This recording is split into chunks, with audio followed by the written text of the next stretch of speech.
আজকের এই বাংলাদেশে দাঁড়িয়ে যখন আমাদের শুনতে হয় যে সেই কালপ্রিটগুলো, সেই নরপিশাচগুলো, তাদের দোসরগুলো যখন এই প্রশ্ন তোলে, এই কথা বলে যে স্নিগ্ধ আর মুগ্ধ একই ব্যক্তি, তখন আমাদের মনে হয় যে যেই নরপিশাচরা এত বড় হত্যাযজ্ঞটি ঘটিয়েছে, তাদেরকে প্রত্যেক দিন আমার ওই শহীদ পরিবারের সামনে দাঁড় করিয়ে দেওয়া উচিত। যেই নরপিশাচদের বিন্দুমাত্র অনুশোচনা নেই প্রায় 2000 মানুষকে খুন করার, যেই ফ্যাসিস্টের দোসরদের বিন্দুমাত্র অনুশোচনা নেই 1.5 লক্ষ মানুষকে রক্তাক্ত করার, শত শত ভাই বোন তারা আর কোনোদিন পৃথিবীর আলো দেখবে না, এমন শত শত আমার বীর যোদ্ধা রয়েছে যারা আর কোনোদিন নিজের পায়ের উপরে ভর দিয়ে হাঁটতে পারবে না, এমন শত শত বীর যোদ্ধা রয়েছে যারা কোনোদিন নিজের হাতে নিজের মা বাবা ভাই বোন সহধর্মিণীকে বুকে জড়িয়ে ধরতে পারবে না। সেই সহযোদ্ধাদের ওই নরপিশাচদের সামনে দাঁড় করিয়ে দেওয়া উচিত। এই রাষ্ট্র কাঠামো পরিচালনায় এখনো বিভিন্ন জায়গায় আমরা বিভিন্ন ব্যত্যয় দেখি। কারণটি হচ্ছে, যারা বিগত 16 বছরে এই সুবিধাভোগী ছিল,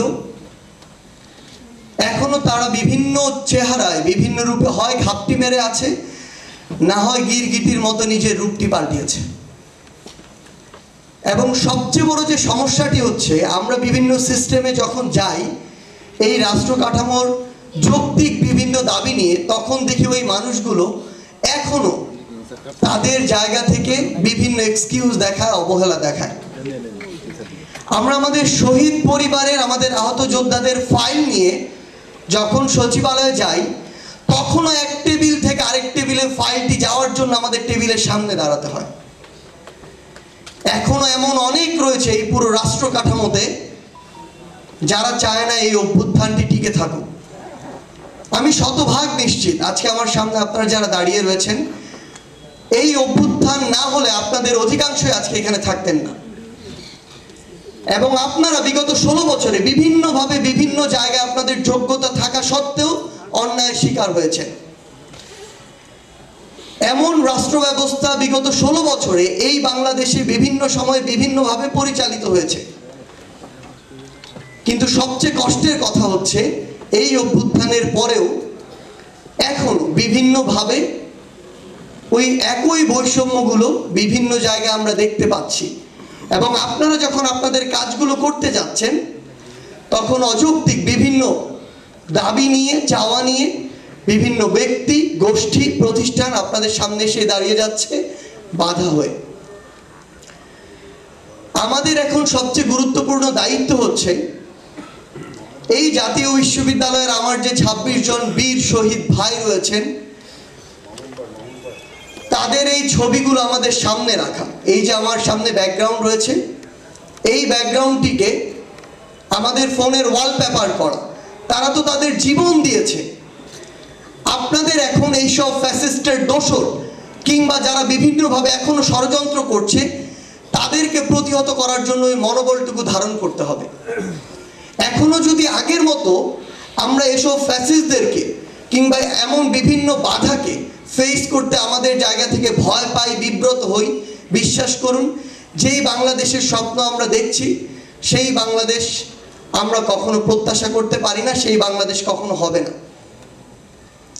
এবং আপনারা যদি এখন আপনাদের জায়গা থেকে আজকে পুরো বাংলাদেশের জাতীয় বিশ্ববিদ্যালয়ে যারা প্রতিনিধিত্ব করেন, আপনারা এখানে রয়েছেন, আমাদের সম্মানিত শিক্ষকবৃন্দ, বিভিন্ন গুরুত্বপূর্ণ শিক্ষা প্রতিষ্ঠানের প্রধানবৃন্দ এখানে রয়েছেন, আপনাদের কাছে বিনয়ের সাথে একটি বিষয় অনুরোধ করতে চাই। আমার এই শহীদ ভাইদের কথা মাথায় রেখে, আমার এই 1.5 লক্ষ রক্তাক্ত আহত যোদ্ধাদের কথা মাথায় রেখে, অনুগ্রহ করে সামনে যত অযৌক্তিক বাধা আসবে, সে যেই নামে আসুক, যেই ব্যানারে আসুক, যেই ব্যক্তির মাধ্যমে আসুক, দয়া করে আপনারা আপনাদের জায়গা থেকে সর্বোচ্চ প্রতিবাদটুকু করবেন এবং যৌক্তিক দাবির সাথে আপনাদের অবস্থান যেন সবসময় থাকে। এই অভ্যুত্থানের পরবর্তী সময়ে আমরা পুরো বাংলাদেশে মব জাস্টিসের মাধ্যমে বিভিন্ন শিক্ষা প্রতিষ্ঠানে শিক্ষক অপসারণের একটি বিষয় দেখেছি। এখানে বিভিন্ন স্টেক হোল্ডারের দায় রয়েছে। আমরা যেমন আমাদের জায়গা থেকে কখনোই মব জাস্টিস সমর্থন করি না। যদি এমনটি হয় যে আসলেই কেউ ওই বিষয়টির জন্য দায়ী, আমরা চাই যৌক্তিক উপায়ে আইনগত প্রক্রিয়ার মাধ্যমে তার অপসারণ হোক। কিন্তু বাংলাদেশে তো আমাদের অনেক সম্মানিত শিক্ষক রয়েছেন, জাতীয় বিশ্ববিদ্যালয়ে অসংখ্য শিক্ষক রয়েছেন, সবার বিরুদ্ধে কি এটি হয়েছে? তাহলে যে অল্প কিছু মানুষের বিরুদ্ধে এটি হয়েছে, কিছুগুলো অন্যায় যেমন আছে এটা সত্যি, কিছু জায়গায় যৌক্তিকতাও আছে, এটাও সত্যি। আমরা তো খোঁজ নিয়ে দেখেছি। আমরা যেন আমাদের জায়গাটা, আমাদের এই জায়গায় এই সম্মানিত, সবচেয়ে সম্মানিত পেশা আমার জায়গা থেকে হচ্ছে আমাদের শিক্ষকতা পেশা, এই পেশাটাকে যেন আমরা রাজনীতির সাথে সম্পৃক্ত না করে ফেলি। আমরা যেন শিক্ষকতার আগে একজন রাজনীতিবিদ হয়ে না উঠি। আমরা যেন ভবিষ্যতে যেই সরকারি ক্ষমতায় আসুক না কেন, আমাদের এই সম্মানের জায়গাটিকে প্রশ্নবিদ্ধ হওয়ার পথ না খুলে দেই। এই জায়গাটি যখন আমরা আমাদের সময়ে করে থাকি, বা বিগত 16 বছরে যারা করেছেন তাদের অনেকেই কিন্তু এই সময়টিতে অভ্যুত্থানের পরবর্তী সময় এসে প্রশ্নবিদ্ধ হয়েছে।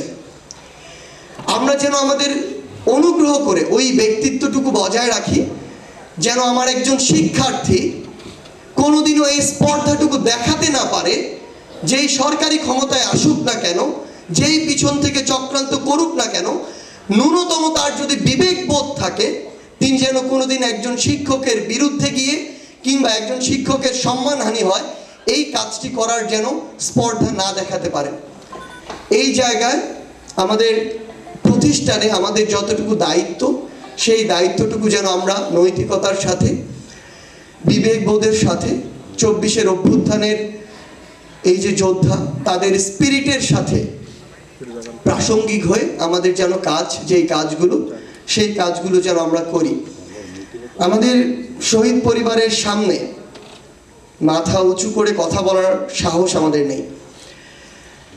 আমরা অনেক প্রতিশ্রুতি দিতে পারি, কিন্তু যে বাবা মা সন্তান হারিয়েছেন, যেই সহধর্মিণী তার সারা জীবনের সবচেয়ে বড় অবলম্বন তার স্বামীকে হারিয়েছেন, তাদেরকে সান্ত্বনা দেওয়ার ভাষা আমাদের জানা নেই। আসলে আমরা জানি না পৃথিবীতে এমন কোনো শব্দ বা বাক্য আছে কিনা যে তাদেরকে আমরা সান্ত্বনা দিব, কিংবা পৃথিবীর সকল শব্দ বাক্য একত্রিত করেও যদি আমরা সান্ত্বনা দিয়েই থাকি, আমরা ছেলে হয়ে তাদের পাশে দাঁড়িয়েই থাকি, তারপরও তাদের ছেলের, তাদের সন্তানের, তাদের ভাইয়ের, বোনের জীবন সঙ্গিনীর যে অভাব, সেটি এই পৃথিবীতে আর কোনোদিন পূরণ করা সম্ভব নয়। আমরা শুধু আপনাদেরকে বিনয়ের সাথে একটি জিনিসই জানাতে চাই, এই পৃথিবীতে আগামীর বাংলাদেশে আপনাদের জন্য যে কোনো সমস্যায়, যে কোনো মুহূর্তে, যে কোনো যৌক্তিক প্রয়োজনে সন্তান হয়ে, ভাই হয়ে আমরা আমাদের সবটুকু দিয়ে আপনাদের পাশে থাকব।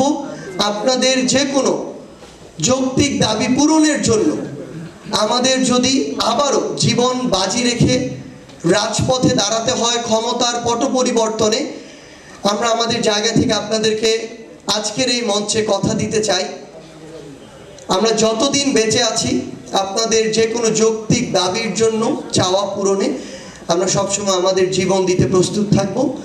আমাদের জন্য দোয়া করবেন।